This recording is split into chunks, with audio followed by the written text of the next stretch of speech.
Pero luego Dios le da una palabra a Elías: vuélvete y habla con Acab. Y llévalo, habla con el pueblo, que vayan todos, convoca a los que vayan al monte Carmelo, que suban al campo de guerra. Allí en ese campo de guerra, allí en ese lugar, en el monte Carmelo, se encontraba destruido ¿el qué? ¿El qué se encontraba destruido? El altar de Dios. El altar de Dios. Y los profetas de Dios se habían acobardado. No había un valiente que se parara a construir el altar. No había alguien que se parara a decir: el altar de Dios está destruido y los altares del diablo están por encima. ¿Por qué los altares de Satanás?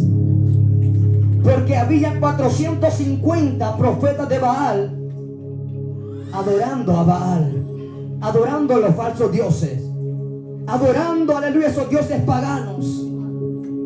Y habían logrado, porque había un altar activo, el altar del diablo, que el Señor lo reprenda para que usted me entienda, le voy a hablar claro. Habían esos altares que estaban activos y el pueblo había caído en decadencia. El pueblo de Dios había caído en decadencia espiritual. ¿Por qué? Porque no había un valiente que se parara a levantar el altar de Dios. Porque no había uno que dijera: el altar de Dios está destruido. Pero ¿cómo es que el altar del Dios pagano hay levantado por todos lados? Y hay 400 profetas de Baal, del falso Dios, y de Dios. ¿Dónde están los hijos? ¿Dónde están los profetas del Dios verdadero?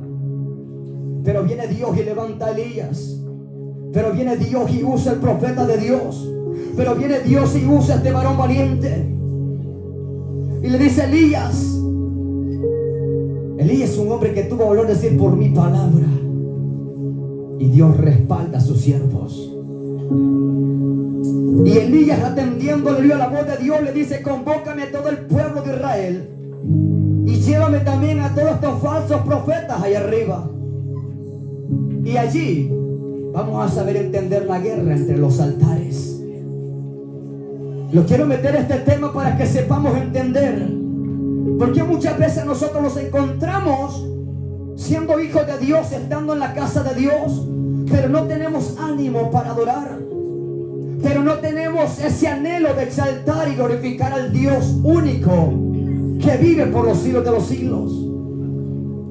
Porque hay otros altares, quizás en vuestra casa, en otro lugar, que nos están reclamando para que usted y yo no adoremos. Nos están, aleluya, reclamando, nos están impidiendo, nos están haciendo lucha, nos están haciendo guerra, para que no haya un valiente, para que no haya una guerrera que se levante a decir: pero ¿qué es lo que está pasando? Estoy viendo un ambiente diferente, estoy viendo que el diablo se está levantando, estoy viendo que el diablo se está manifestando en tantas cosas, haciendo de la suya. ¿Y dónde están los valientes de Dios? ¿Dónde están esas mujeres de guerra que pelean? ¿Dónde están esos hombres de guerra que se levantan de madrugada a decir: Señor, mi altar es preparado, aleluya, aleluya, continuamente por la mañana, para ponerle leña, para que el fuego arda continuamente? ¿Dónde están los hombres de Dios? ¿Dónde están las mujeres de Dios? Hay guerra en los altares.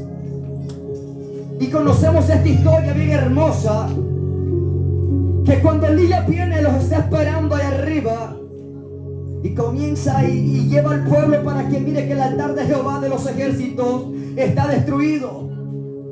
En una ocasión le predicaba en ese tema, reedificando el altar. Pero este tema es diferente. Este tema es guerra en los altares. ¿Sabe por qué? Porque en ese panorama, en ese campo de guerra, se iban a levantar, se iban a preparar dos altares. ¿Para qué? Para entregar sacrificio, para poder, aleluya, provocar y ver quién verdaderamente era Dios. Y se comenzó a armar una atmósfera bien grande. Se comenzó a armar una atmósfera espiritual que estaba a la vista humana del pueblo de Dios. ¿Por qué? Porque el pueblo de Dios se había apartado de adorar en el altar que le pertenecía al Rey de Reyes y Señor de Señores, y había comenzado a dejarse llevar por el altar negativo. Cuán difícil se nos es, aleluya, cuando sabemos entender que hay una guerra activa. Poder adorar a Dios cuando sabemos que la corriente nos está arrastrando para otro lugar. Porque el pueblo de Dios estaba siendo arrastrado. porque el pueblo de Dios estaban adorando ya a Baal. Por eso Elías enojado viene y les dice: óiganme, si ustedes dicen, aleluya, que Baal es Dios, ¿por qué no lo siguen a él? Dice: Jehová de los ejércitos es su Dios, síganlo a él. Pero el pueblo de Dios no puede claudicar en dos pensamientos.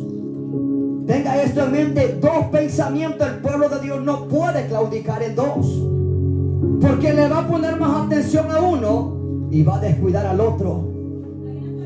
No es necesario, aleluya, estar plenamente confiado con un solo Dios, con un solo pensamiento, con un solo altar. Yo no sé cómo se encuentra su altar en su casa. Pastor, ¿qué es un altar? Usted sabe que es un altar. Es un lugar de encuentro con Dios. Es un lugar donde usted va, aleluya, a entregarle sacrificio a Dios. Es un lugar donde usted va a provocar un encuentro con una divinidad. En este caso, el Rey de Reyes y Señor de Señores. Porque usted y yo no tenemos otro Dios que no sea Él. Así es, ¿verdad? Bendito sea Dios. Porque nuestro altar le pertenece solamente a Él. Pero en esta preciosa noche tenemos que entender, aleluya, que hay una guerra. Posiblemente usted dice: tengo una lucha, yo no entiendo qué pasa en casa. Yo no entiendo qué es lo que pasa en mi familia. Yo no entiendo qué pasa en mi trabajo. Yo no entiendo qué pasa en el ministerio. La cuestión es que no nos hemos puesto a pensar que hay otro altar que nos está